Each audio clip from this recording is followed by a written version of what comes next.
Campina Grande, quinta-feira, 13 de fevereiro. Hoje comemora-se o Dia Nacional do Servidor Público. Parabenizamos a todos os servidores que exercem a sua profissão em função dos cidadãos. Hoje estaremos ouvindo logo mais o reverendo Hernandes Dias Lopes falando sobre o tema mágoa. Quantas pessoas que guardam mágoas nos seus corações diante de situações, embora muitas vezes constrangedoras, mas guardar mágoa, raiz de amargura, ressentimentos, faz mal ao espírito, faz mal ao coração e faz mal também à saúde. Portanto, você vai ouvir logo mais o reverendo Hernandes Dias Lopes falando sobre esse tema. Ouviremos ainda o pastor Antônio Júnior trazendo a conclusão da palavra que foi ministrada ontem. E ainda, ao término, o cantor Sérgio Lopes interpretando a música Chora Israel, o lamento de Israel. Portanto, deleite-se com esta palavra que o reverendo Hernandes Dias Lopes vai trazer sobre mágoa.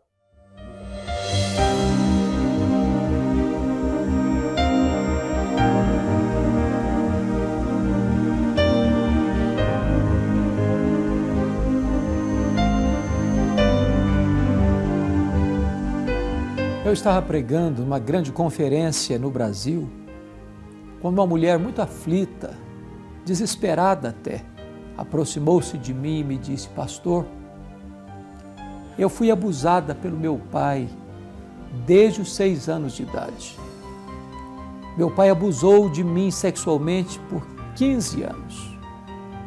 Minha alma ficou ferida, doente, enferma. E então ela me disse o seguinte, que seu pai a oprimia e a ameaçava ainda, dizendo o seguinte: se você contar para sua mãe, eu mato a sua mãe. As lágrimas correndo no seu rosto, ela me perguntou: pastor, o senhor sabe qual foi o dia mais feliz da minha vida? Eu disse: não, eu não sei. Ela me respondeu: no dia que eu enterrei o meu pai. Mas ainda ela me afirmou: meu pai morreu, mas a mágoa não morreu no meu coração. Eu enterrei o meu pai, mas a mágoa como fantasma me assusta ainda hoje. A mágoa é um veneno. Guardar mágoa no coração é tornar-se prisioneiro, é viver numa masmorra emocional, é viver prisioneiro de algemas invisíveis. Guardar mágoa no coração é como você beber um copo de veneno pensando que o outro é quem vai morrer. A mágoa é uma espécie de autofagia, de autodestruição. A única maneira de você se ver livre da mágoa é você espremer este pus da sua alma, é você apagar essas memórias amargas, é você exercitar um genuíno e verdadeiro perdão. Só assim você ficará livre e deixará as pessoas livres. Só assim você viverá uma vida feliz, livre dessas amarras, desse cipoal emocional que oprime o seu coração. Você não precisa ser prisioneiro da mágoa. Você pode viver uma vida abundante em Cristo Jesus, sendo livre para amar até mesmo as pessoas que machucaram você.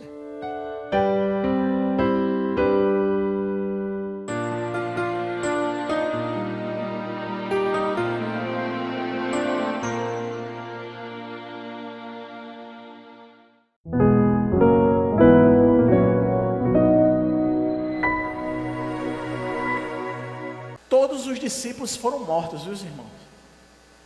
Menos João. Aí disse: menos João. Mas João foi torturado, até mesmo colocado em óleo quente, exilado, apanhou, teve a sua saúde debilitada. Mas o que Jesus está dizendo aqui?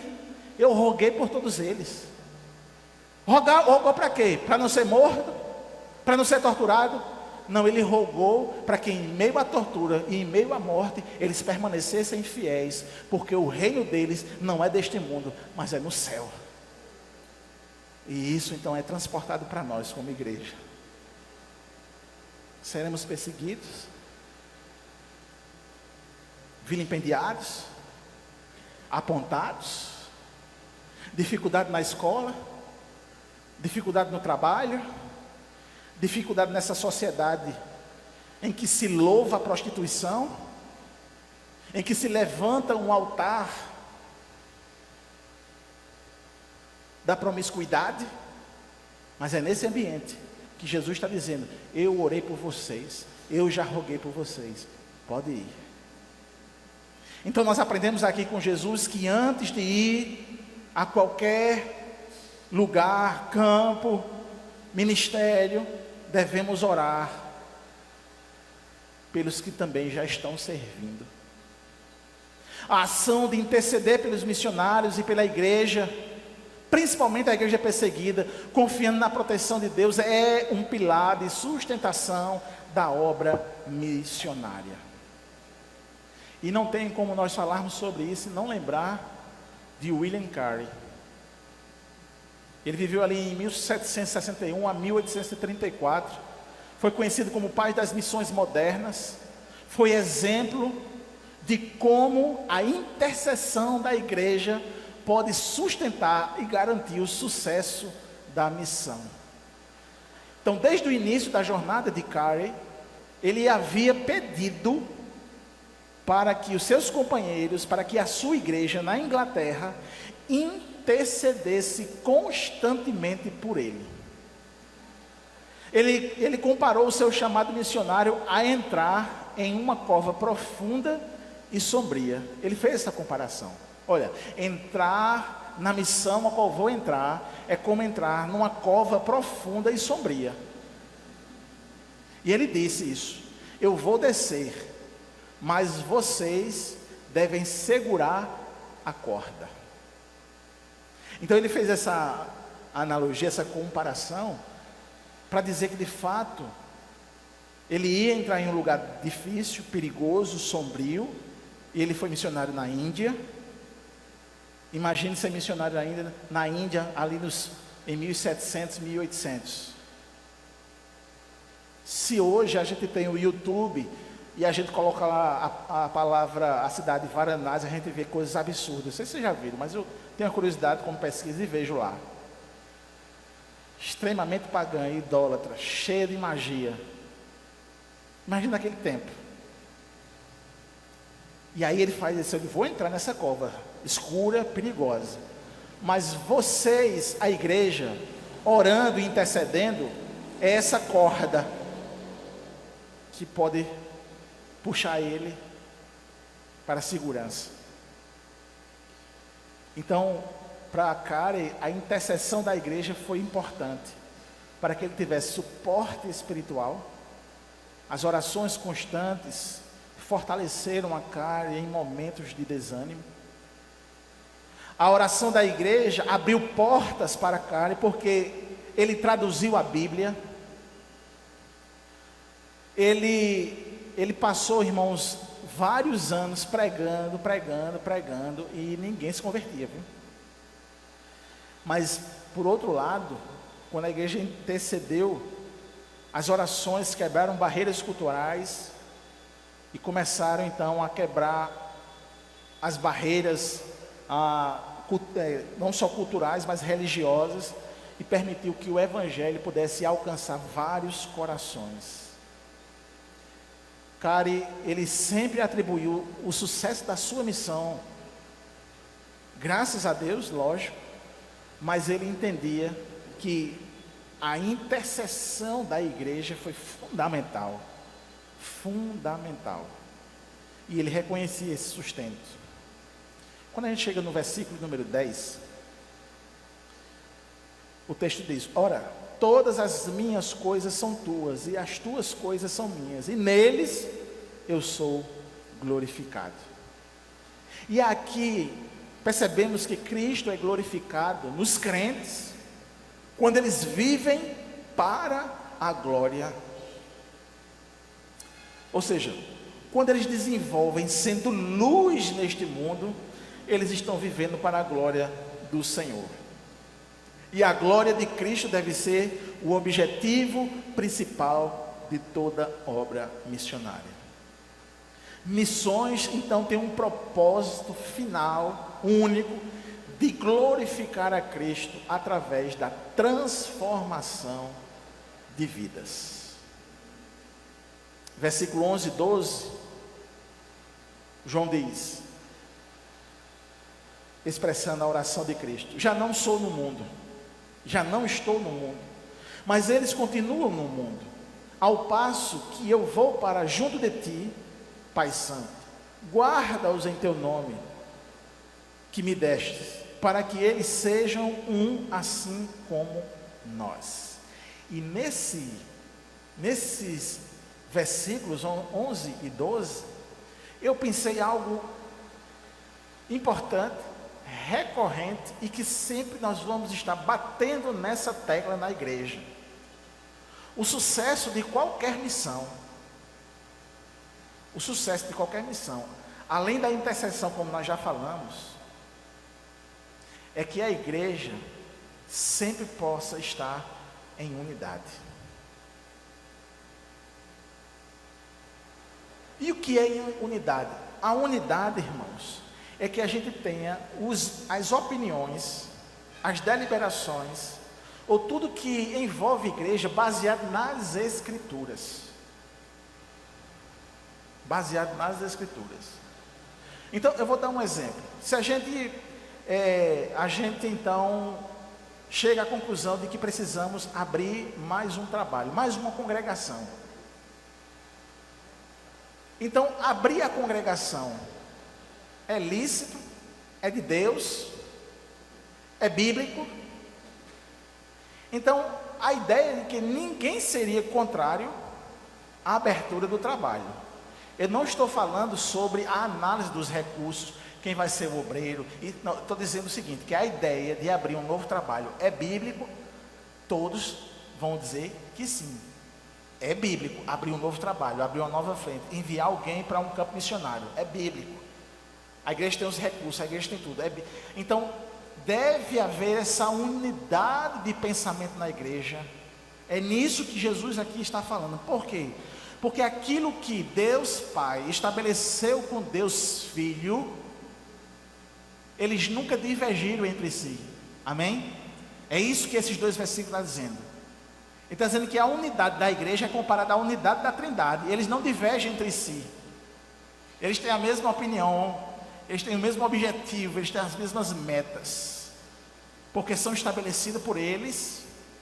E nós, como igreja, precisamos estabelecer a mesma coisa para que a gente ande em unidade. Amém, meus irmãos? Entenderam? Então, a causa de Deus é o que importa. Não o nosso sucesso, o nosso reconhecimento, o nosso bem-estar. Cristo, irmãos, estava nesse momento às portas de ser crucificado, mas ele está focado em glorificar ao Senhor. Ele está focado na sua missão.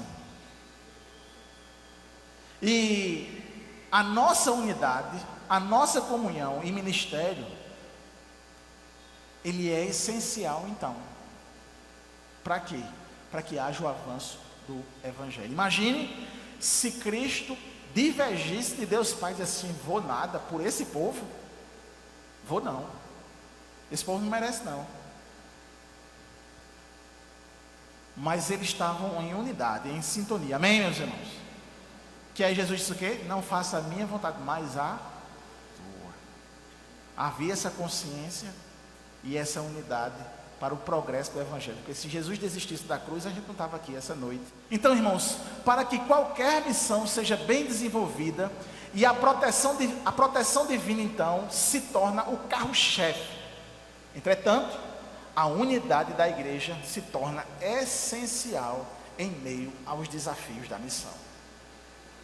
Vamos para o versículo número 13, que diz: Mas agora vou para junto de ti, e isto falo no mundo, para que eles tenham o meu gozo completo em si mesmos. A alegria de Cristo aqui então é demonstrada. E essa alegria de Cristo é a força para vivermos o propósito de Deus. Então, o próprio Senhor Jesus ele diz, né, o meu gozo completo em si mesmo. Ou seja, a partir do momento que há o progresso do Evangelho, o próprio Cristo se alegra com isso. Essa alegria de Cristo, nós fazemos essa alegria de Cristo a partir do momento que nós vivemos esse propósito de Deus. Então, o serviço missionário é algo difícil de compreender quando nossa mente ainda está aqui, mas quando conseguimos ter a nossa mente no alto, ou nas coisas do alto, a nossa alegria e gozo só faz sentido se estarmos no centro da vontade de Deus. A nossa alegria, a alegria dos crentes, é um testemunho para o mundo. Então, essa razão de pensar nas coisas de Deus faz todo sentido para nós, independentemente para onde os nossos filhos ou nós mesmos iremos. Porque se formos fazer as coisas de Deus, estamos com Deus. Ele nos guarda. E isso deve ser a nossa alegria. A alegria do crente é saber que nós estamos no centro da vontade de Deus. Amém? Então, se um filho teu dizer assim hoje: mamãe, papai, eu quero ir para o seminário, para os STEMs, porque eu recebi um chamado essa noite para ser missionário, a gente deveria ajoelhar, chorar e dizer assim: obrigado, Senhor, está entregue, leva, é tua, é teu. Isso deveria ser um momento de alegria, de festa, de soltar rojão. Amém, meus irmãos? Versículo 14 e 15. Eu lhes tenho dado a tua palavra, e o mundo os odiou, porque eles não são do mundo, como também eu não sou. Jesus apresenta a marca de cada crente. Ser odiado pelo mundo é a nossa marca. Sua palavra é a prova de que não pertencemos a este mundo, e enquanto estamos aqui, levaremos como escudeiro fiel que guarda e transmite para o mundo essa palavra. E quem é? Deus. Ser odiado pelo mundo é uma marca do discípulo fiel. Mesmo com oposição, a palavra de Deus sempre vai prevalecer. Todo missionário, todo crente deve sempre esperar a oposição. Mas todo missionário e todo crente deve sempre confiar na fidelidade de Deus. No versículo 16 e 17 diz: eles não são do mundo, como também eu não sou. Santifica-os na verdade, a tua palavra é a verdade. Então, Cristo, ele é muito específico para dizer assim: olha, nós não pertencemos ao sistema mundano. Os seguidores de Cristo são chamados a viver de maneira separada dos valores e das práticas que se opõem aos princípios divinos. O cristão, ele é chamado para viver os padrões da palavra. Não é padrão político, não é padrão filosófico, é padrão da palavra. Amém, meus irmãos? É o que faz sentido. E entenda que a separação de Cristo do mundo não é externa, é interna. E por isso que ele destaca que a vida do crente deve ser uma vida de consagração, de oração, dedicada a Ele. Por isso que ele diz: santifica na palavra. A santificação pela palavra é a preparação necessária para todos os crentes e missionários.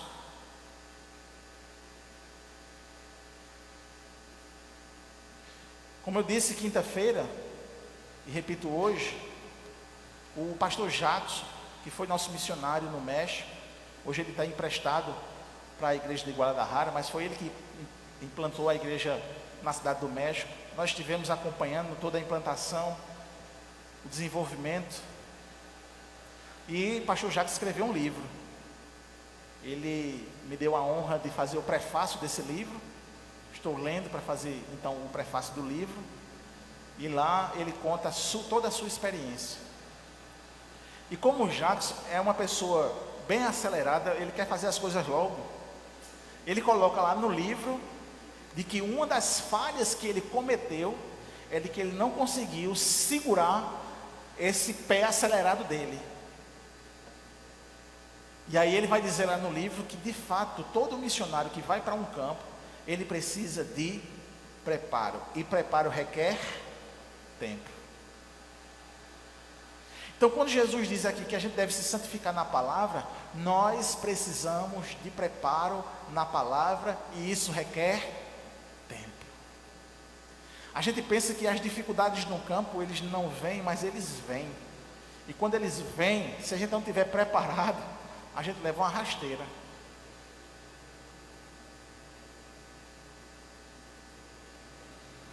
A verdade, ela não visa apenas sabedoria, mas o que Jesus está dizendo aqui é que a verdade também visa a santidade.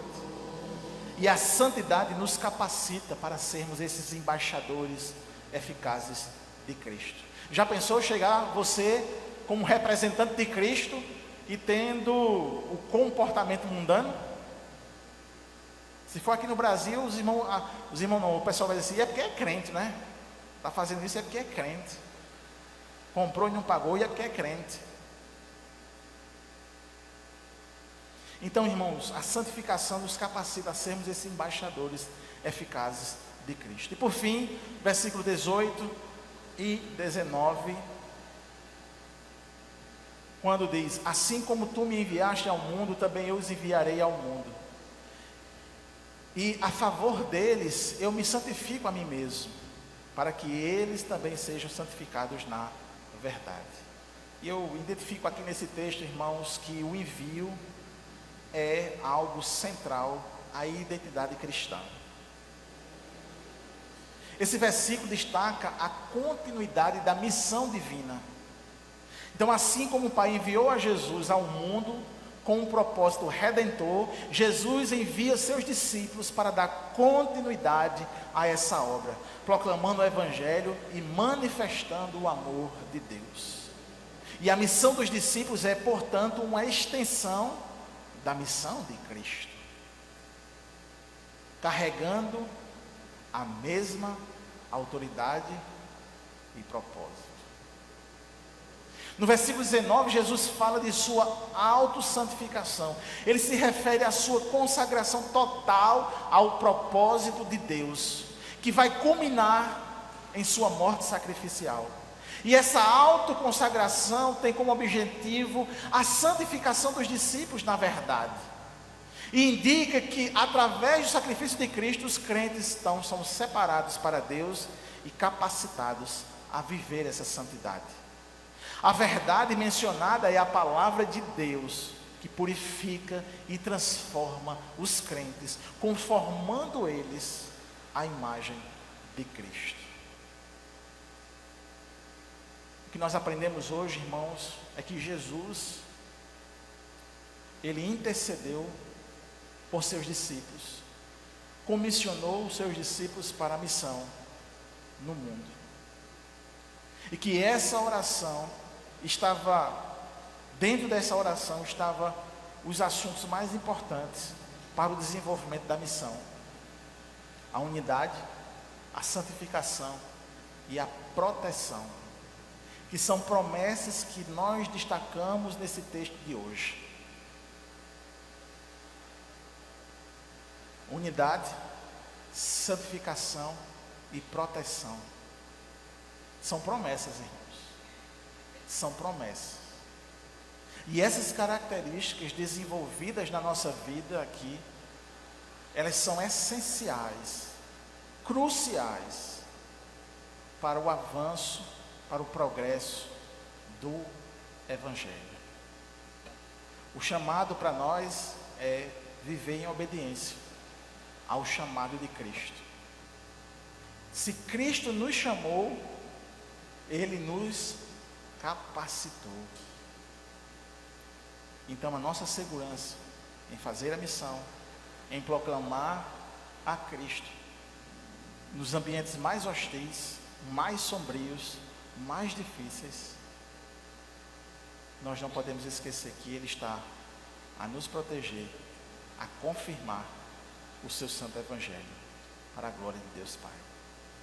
Portanto, devemos viver em obediência ao chamado de Cristo, sendo luz no mundo e proclamando essa verdade que salva, que liberta, que reconcilia. Amém? Acredito que você foi profundamente abençoado através da palavra ministrada pelo reverendo Antônio Júnior. Mas nós estamos chegando ao término do nosso programa, quando ouviremos mais uma vez o cantor Sérgio Lopes interpretando a música Lamento de Israel. E nesses instantes finais, nós convidamos você para que continuemos orando intercessoriamente pelo Estado de Israel. O cessar-fogo foi quebrado através do Hamas. Com terroristas não se negocia. Pelo contrário, se procura reagir em direito de legítima defesa. E é isso que Israel faz. Todas as vezes que você ouvir na mídia alguma notícia que Israel quebrou o acordo, é o contrário. Israel está lutando em legítima defesa. Portanto, deleite-se com esta música e não nos esqueçamos de orar por Israel. Sérgio Lopes, Lamento de Israel.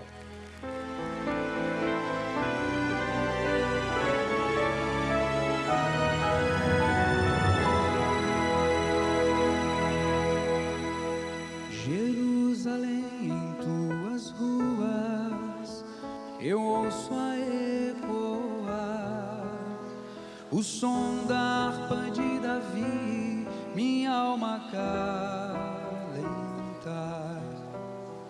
Por entre as tuas oliveiras, o vento vem contar histórias da velha cidade que os muros vão guardar.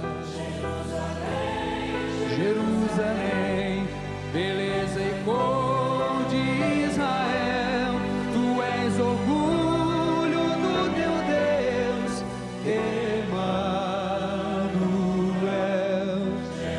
Jerusalém, Jerusalém, beleza e cor de Israel, tu és orgulho do teu Deus, Emanuel.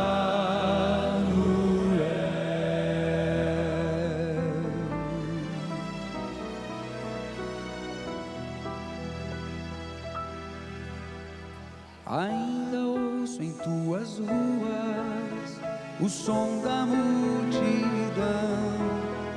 de peregrinos e amantes em busca de oblação.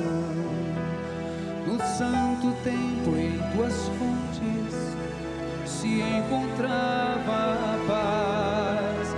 Jerusalém, quem te conhece não te esquece mais. Jerusalém, beleza e cor de Israel, tu és orgulho do teu Deus, Emanuel. Jerusalém, beleza e cor de Israel, tu és orgulho do teu Deus, Emanuel.